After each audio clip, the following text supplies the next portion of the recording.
Welcome everyone to this special edition of IMD's Book Club, where I'm delighted to have the privilege to interview Professor Dr. Paul Vanderbroeck on his latest book, Lead Like Julius Caesar. My name is Susan Goldsworthy. I'm Affiliate Professor of Leadership, Communications and Organizational Change at IMD. And I've had the pleasure of working with and alongside Paul for almost 2 decades. Paul is a historian by training, a former HR executive who's also an international executive educator. Paul is a historian by training and a former HR executive. He's also an international executive educator and a highly qualified, very experienced C-suite coach. He takes a transdisciplinary, I can't speak today, sorry about this. Take your time. Yeah, thank you. He takes a transdisciplinary approach to leadership, which is why I think it's so fascinating and why I'm also really interested for our conversation here, pulling in many, many different threads. And he works with corporations, nonprofits, and business schools. He's also a researcher at heart, I would say, and has written many, many books, some on women's leadership, some on really interesting one, actually, on dual career couples, which I know has been a hit on our MBA program as well. And more recently, he's co-created a theatre play on women leaders to be run in corporations as well, right, as well as in theatres. And so bringing the arts in, which is just fabulous. So Paul, delighted to have you with us. Very welcome. Thank you, Susan. It was a pleasure and a great honor to be here with you. And it's another way of cooperating together in the different ways we have been doing in the past. So I really look forward to it. Fabulous. Yeah. So Lead Like Julius Caesar. So the title might make some people think that this is a manual, right, a how-to book, but you're actually taking a much more reflective stance. Why do you consider him history's most influential leader? Or do you, and what, if you do, why? Yes, I do. And yeah, with regard to the title, in hindsight, I think I could have perhaps added a question mark behind there, like Julius Caesar, question mark, because that's really what the book is about. So it's not about seeing him as a role model, but as an example of what I call a very successful but imperfect leader. So there's the two aspects, better the success, but also the things that prevented sometimes his success. And most influential has to do with two things. On the one hand, it has to do with the fact that he is so broad in his achievements. So you have often leaders who are very good at one or two things, but he is good at a number of things. And so if you would look back in history and you would rank the most successful leaders on, let's say, as a statesman, as a general, as a politician, as a change agent, or even as an author, Caesar would always end up in the top 5. Perhaps never in as number 1, but always in the top 5. And so this accumulation of achievement makes him unique, and that also it's reflected in the second reason, that is his legacy. I mean, he's the only one whose name became the title of the highest authority. So it became Kaiser in German and Tsar in Russian, and in the Roman Empire, all the emperors called themselves Caesars after him. And even nowadays, we see in the US government, strangely enough, they have czars they employ for people with some special authority. And that is rather unique, and therefore explains also his influence. Yeah, I mean, so would you say he was a bit of a jack of all trades, master of none, in the sense of being in the top 5, or would that be unfair? I think that would be unfair. I mean, he a jack of all trades is correct, but successful at all those trades. Yeah. And so without being perfect, again, as I said. Yeah. As I'm working a lot with leadership and sustainability, or not sustainability, as the case may be, I find that looking back into history really helps us to understand some of the conditioning and the beliefs by which we operate without questioning them. And I imagine that's one of the reasons you find history so fascinating. Yes. You blend classical history with contemporary leadership frameworks. Which modern theories did you find most illuminating when examining Caesar's leadership? Yeah, really the ones I used in the book. So I used three theories which I've encountered throughout my career, whether it's in HR or as an executive coach, and which I found very helpful in leadership development. And when you look at leadership, there's several things which are important. One is the behavior. To what extent is the behavior of a leader constructive or non-constructive, and brings it to results. And behind that, there are the competencies, the skills of leadership. So for that, I used the global executive leadership model, which is a 360-degree instrument which distinguishes 12 leadership behaviors. Then there's also the question why a leader does what you do, and then you get into a personality of motivation. And for that, I find MRG's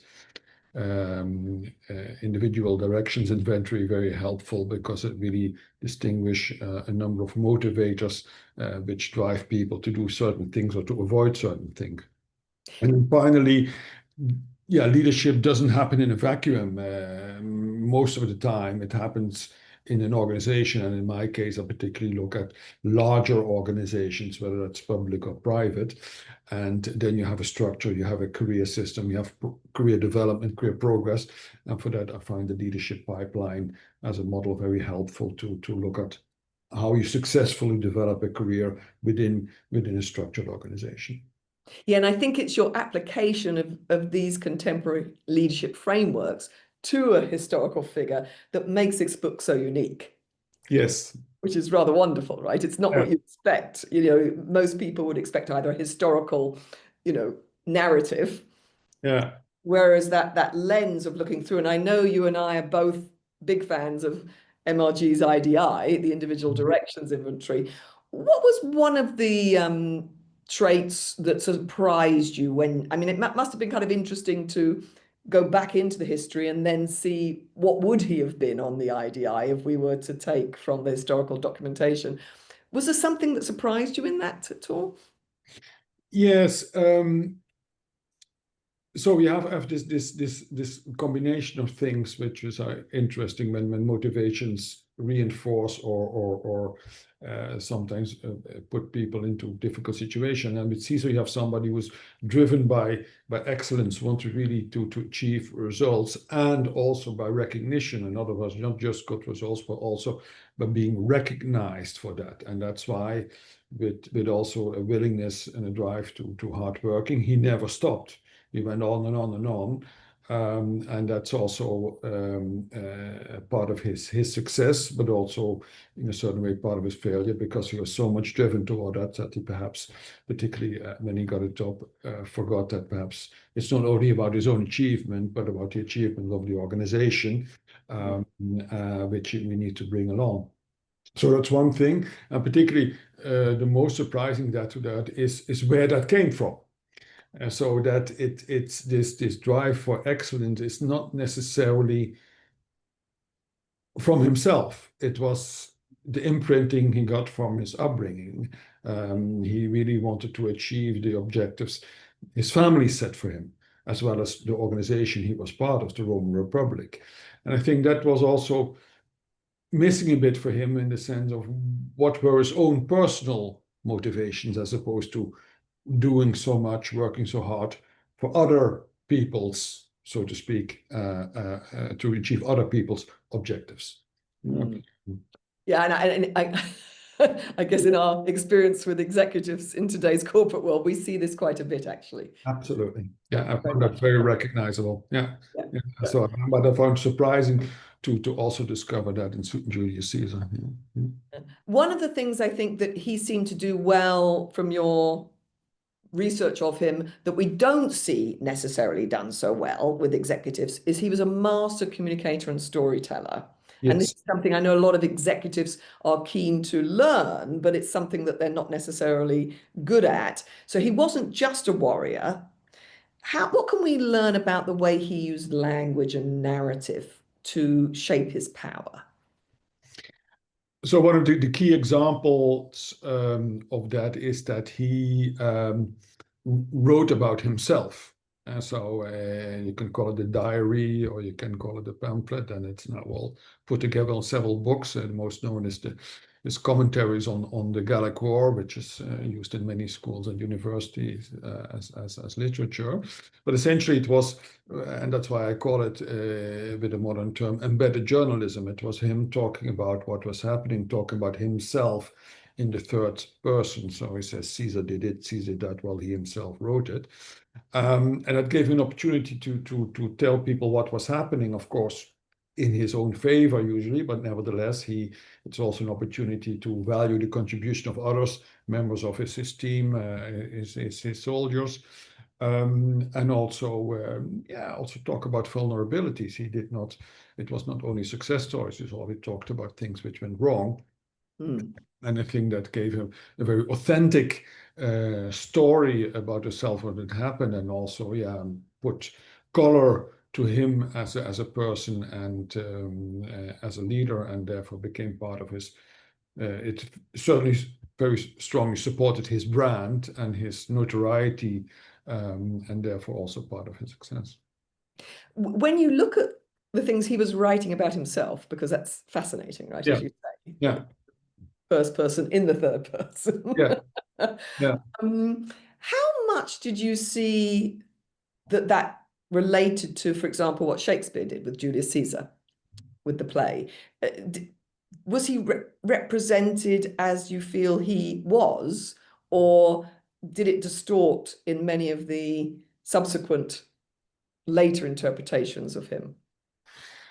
I think it did, and what Shakespeare did, he based himself less on what Caesar wrote about himself, but more on what others wrote about him, either during his lifetime or afterwards. And well, Shakespeare was a very successful fiction writer, which based himself on this story. But yeah, he wanted to write, and he has been able to write very entertaining tragedies, and therefore a number of those things which are in Shakespeare are not really based on history, but more about, how do I make an interesting story? Which is fascinating, Yeah, right? Because yeah, we tend to believe that because it's such a powerful story, that's what Caesar was, right? Or that's what happened. yes, yeah, yeah, yeah. Yeah. So that must be fascinating to see those discrepancies, because that's all, history is in the eye of the beholder, but it's also in the eye of the storyteller, right? Yes, yeah, and I mean, look, one of the things that became Shakespeare is this idea that Caesar wanted to have supreme power and become a dictator, an autocrat in the modern sense of the term, and that's more sexy in a tragedy than somebody, which I believe was the case, and also write one book, that somebody who really wanted to innovate and reform the state he was serving without taking full power in this autocratic sense of the term. So do you think he would shudder at the popularist view of him in today's world? Yes, he would be a bit taken aback by that. Yeah. Yeah. And so what parallels do you see between the way he used communication and, for example, modern leaders on social media?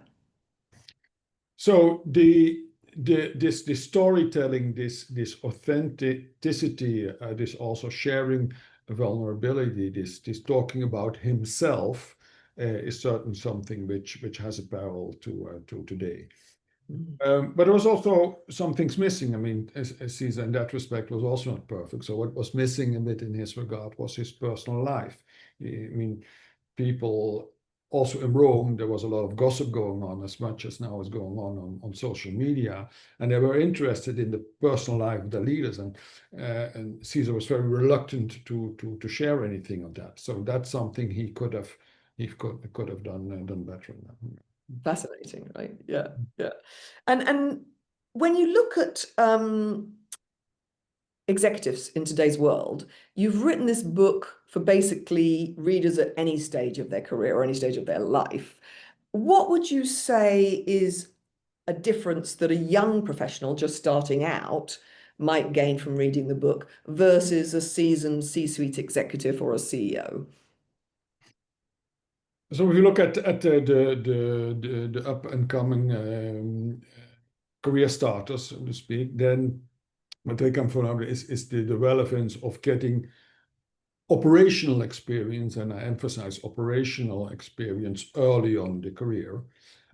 It's an opportunity to achieve real results. So, and what I mean with operational experience, the difference between sitting in a desk and doing interesting analysis versus actually being out there in the field and selling things or running something which actually brings a tangible result, because that stays in people's minds and gives you an opportunity. And it's also a great opportunity, and that's what Caesar did as well, to take risks.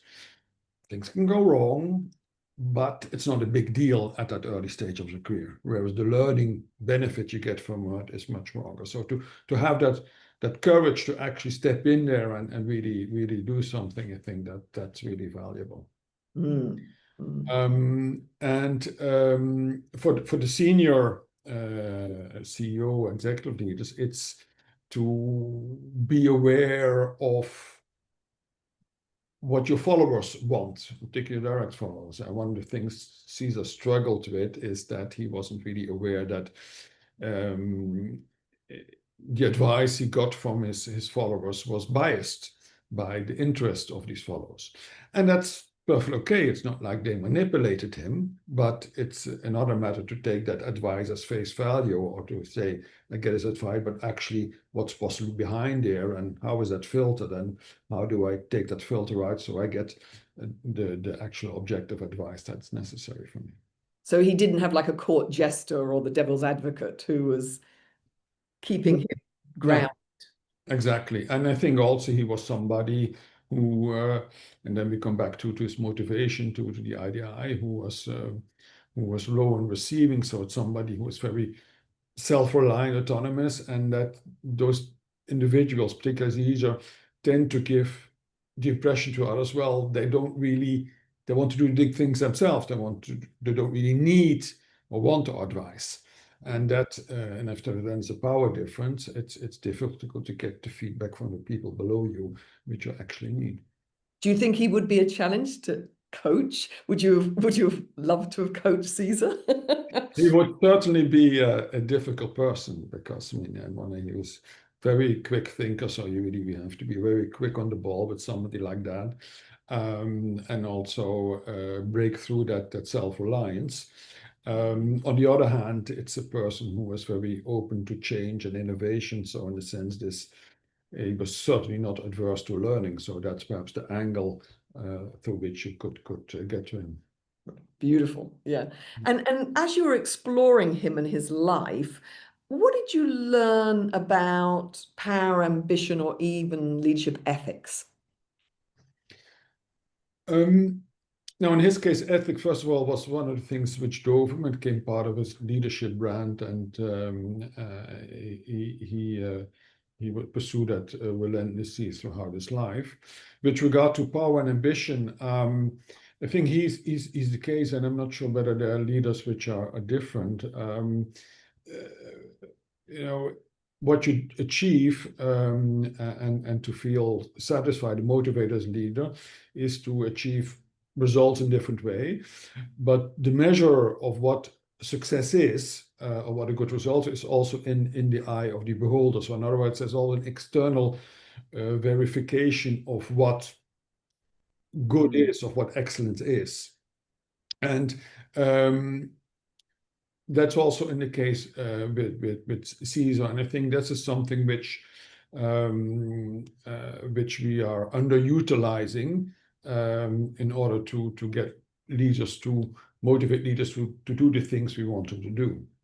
I mean, in previous research, we also looked at Caesar and compared it with the financial crisis. In the financial crisis, you saw people not necessarily driven by greed, as is often thought, but simply by the short-term results shareholders want. And leaders do what they get rewarded for. And if you're rewarded for something else, to achieve sustainability, for example, and to also reward that in the sense of, or not only in monetary terms, but also in the sense of admiration or public recognition, then they will use their talent in that direction. And I think that's also which is very clear in Caesar's case. What I loved about the book is how real, in many ways, you portray Caesar, as a human being who has its light and its shadow, right? As we all Yeah. do. Yes. Our strengths and our flaws, and many times they can be one and the same to an extreme, Absolutely. right? Our Yeah. strength can be a derailer. Was there something that you discovered about him that surprised you as you went through this process that you weren't expecting to see? Yeah, it was. It was the influence of this early imprinting of or upbringing, and most notably the influence of his mother Mm. in that early imprinting, but also in certainly the first half of his career, the influence he had, the guidance he gave, but also the strong push which motivated him, and to come back to what I said also yeah, made it that he was pursuing goals which were perhaps not 100% his own. Yeah, because when we're coaching executives, often we're looking at their life chapters or their lifelines to see what are the roots of some of their learned behaviors. Yes. Did you get a sense of where that came from in his mother?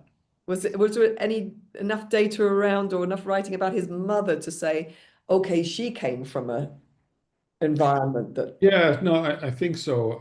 So his mother was from an important family, very rich, great network, and she married Caesar's father, who was more or less an impoverished aristocrat. So he had the title, the pedigree, but not the influence and the wealth that you would normally expect.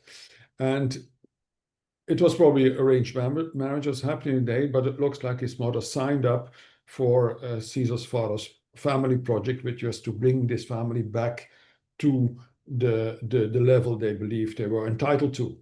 Yeah. And in those days, it happened through achievements, political achievements, and government and military achievements. And they wanted their only son, Julius, to take on that project.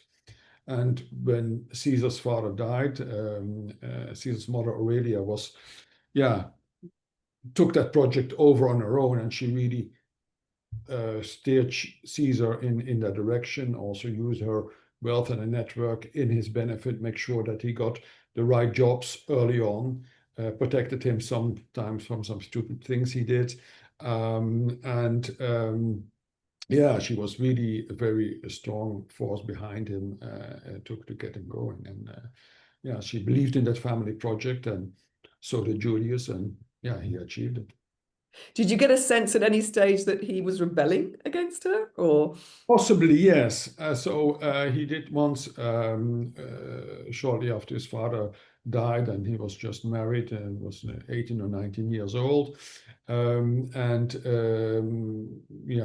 Roma just had a civil war, and there was a autocrat who had won the civil war, Sulla, who was running the show, and Caesar happened to be married to the daughter of one of Sulla's adversaries. So he said, well, look, you can stay here and I won't touch you, but you have to get rid of your wife because she's from the wrong party. And Caesar refused, turned around and left back, and then he had to run away because, and then afterwards Sulla came after him. But I think that's, on one hand, this strong ethical feeling about Caesar, this is wrong, I'm not doing this, is part of his motivation, but it was also the first moment when he could show some independence. So my father is dead, I'm an adult, I am now the head of the family formally in this Roman patriarchal sign. Let me show you, strong mother, that I also can do my own decisions. Yeah, And fabulous. yeah, and I think that's the at least the hypothesis that was one of his motivations. Yeah, yeah. And it sounds like he had a very strong moral code, which he was Yes. guided by throughout his whole life. Yeah. Yeah. So if he'd been born in today's world, with, I mean, it's hard to know what was him and what was nature and nurture, right? Right. How Yeah. much would Yeah. he have been as driven without his mother and that Yeah. system? But let's say he was, as his IDI puts him, in today's world. Do you think he would have been a startup entrepreneur? Would he have been an investor? Would he have been a corporate executive? Would he have been a global influencer or a politician? Where do you think he would have found his place in today's world? I would think the first thing that comes to mind is a high-tech firm, not necessarily a small one, but more a bigger one. Given that he, yeah, was really motivated by change and innovation, and also technology. And I think that that would really fascinate him, and also, yeah, he would enjoy the fast-paced environment as well. Yeah, I mean, he was not somebody to run a bureaucracy. It frustrated him and bored him probably as well. But a high-tech big firm in IT or whatever, I think would be the environment that would suit him. Mm. I know you've studied women in leadership Yes. as well. And when we talk about betrayal, another figure that comes to mind, of course, is Margaret Thatcher, who felt very betrayed. Yeah, absolutely. Do you feel that, yeah, was he aware? Was it a massive blind spot? Could he have seen what was going to happen? And how do you think he would have incorporated betrayal in today's world? I mean, hopefully it wouldn't have looked like it did then, but how would it have played out? Would it have been like a Thatcher scenario or?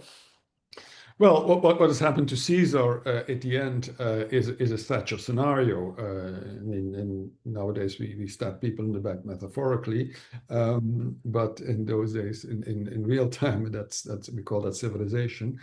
But no, I think yes, and the thing with Caesar is that, and that's a very interesting aspect also of him, is that this blind spot in a sense of not sensing what's going on in larger groups under the surface, this emotional undercurrent, um, put him in difficulty several times in his career. There were several, at least twice, where he thought he had pacified the situation after conquest and Gaul or the Civil War, and thought, well, things are always fine. And then all of a sudden, boom, there was a big revolt, a really big revolt, which each time put him in real difficulty. And he managed to overcome that because, yeah, the guy is very good, and he can do things, particularly militarily. But there was a constant, and also with regard in politics in Rome with the Senate, he was not good at influencing, not good at getting people on his side, get buy-in from an emotional perspective. And that's a constant through the career. And again, because he's very good, very strong, he was able to turn the tables in his favor at the last minute every time until that last time when he was not able to. Yeah. Isn't that fascinating? I mean, we Yeah. say often that in life the things will keep repeating themselves until we learn the lesson. Right? Yeah. And Yeah. eventually, if we don't learn the lesson, it's, in this lifetime at least, it's too late. But do you think that was also that combination of the low receiving, for example, where he was innovative and curious for the external world, but perhaps not innovative and curious enough for his internal world? Yes, and also not, yeah, a person who saw the value of receiving feedback. He was not against learning, and he saw the opportunities, particularly early in his career, to learn and study. But he was not inviting. He didn't make it easy for people to give him feedback, and the more important he became, the more difficult it became for people to speak to him. And there is this truth through power thing, which an element, but I think there's also other element which played a role with him, is that you see is that if you have a very self-assured leader in a position of power, successful, um, then people below you, even if they have the courage to give you feedback, they think, oh, yeah, probably doesn't need my feedback, look, he's there for a reason and he's doing good, so who am I to tell him otherwise? And then you get into a negative spiral where you're not getting the elements you need. So as a leader, you really need to go out there and invite people and proactively draw out that information that you're otherwise missing. Yeah, because what you're sharing there, Paul, I think is fascinating. It's a systemic aspects that, all parties play into feeding, the result, in a sense, the monster or whatever. It's never one person. No. The system helps create that and helps it sustain. Yeah. Which we could say we're seeing in today's world as well. Yes, absolutely. Yeah. It's always a systemic thing, right? It's not just the individual.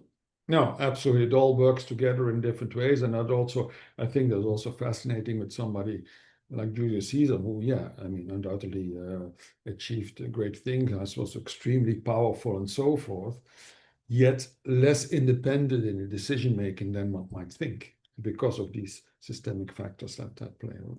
Yeah. If you had the opportunity to have a dinner party with Julius Caesar, A, how comfortable would you be having a dinner party with him? And B, who else would you invite to have the richest conversation possible? Well, I think, no, I would enjoy that, and I would not be afraid, because he was a decent person, and he was interested, and he was also what it appears to be an entertaining person to have at a dinner party. But to stay in those days, to invite, I certainly would like to see Cleopatra there. Because she was an interesting, powerful woman, and also, I would say, very entertaining in the sense that she was great conversations, extremely intelligent and educated. And I think that would give for an interesting and fun conversation. That sounds fascinating. Cleopatra and Julius Caesar. And Yeah, Paul. well, they had a thing together for several years. So also reason because they really enjoyed each other's company. So. Yeah, no, amazing, fascinating. And if you had to pick somebody from today's world, who would you pick to join? Who would I pick for today's world? Well, that's not an easy one. I have to think about that. I mean, I'm not very many people who come to mind who I would invite there. I say, well, who would really fit that place in a way that would make in a good conversation. You know? Do you think someone like Nelson Mandela would have worked in the dynamic, or would it be? Yeah, absolutely. That could certainly be a good person to have there. With his history and the things he achieves, also the ethical side of things, and overcoming also hardship in leadership. Certainly, yeah. And if you had that magic time capsule where you could go back there or he could come here for 2 minutes, what is one question that you would want to ask him? I mean, obviously you've explored him in depth. What is something you'd love to hear from him? I would say I would ask him what makes you laugh. So, because that's an element which we haven't any information over. So what type of humor would he like? I mean, where was the lightness in his life in a way? And the joy and the playfulness, right? Yeah, exactly. Yeah. Great question. Is that a question also that you find yourself asking executives in today's world? Yes, because what you do come across a lot in one-to-one coaching conversation is the stress level. And so, I mean, this coping with stress or how to handle it is something which is very much current in these days, and I think it hasn't. I've seen it increase over the years. So to have this discussion about, where is the joy, where's the lightness, where what makes you laugh is certainly something which is helpful in conversation. Yeah. Because people are often unaware of that, and it's good for how to help them to find those sources of resilience, which they often find difficult to discover. Yeah, beautiful, balancing Yeah. the other part of it. Yes, beautiful. Yeah. And highly recommend everyone to read your book, by the way. I know it's getting phenomenal response out there and has won some awards as well. So congratulations. Has it taken you by surprise how popular it's been? Well, I mean, in a way, it's what you hope for. You want people to read it, and particularly want people to learn from it. That's the whole intention. But yeah, no, I mean, I'm very happy with how people react and the invitations I get and so forth. So yeah, it keeps me busy. Talking about Julius Caesar. Yeah, exactly. Well, and I think that, the key point here is it's not just about him, right? It's about us. It's about what it is to be human. This is Yeah. what I found so valuable about your book. Yeah.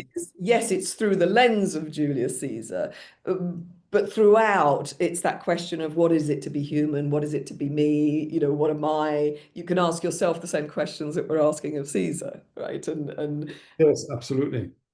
and so were you to say, there's one thing that you think it would be that you would like executives to remember from reading the book, what do you think would be most helpful or significant for them in their lives today?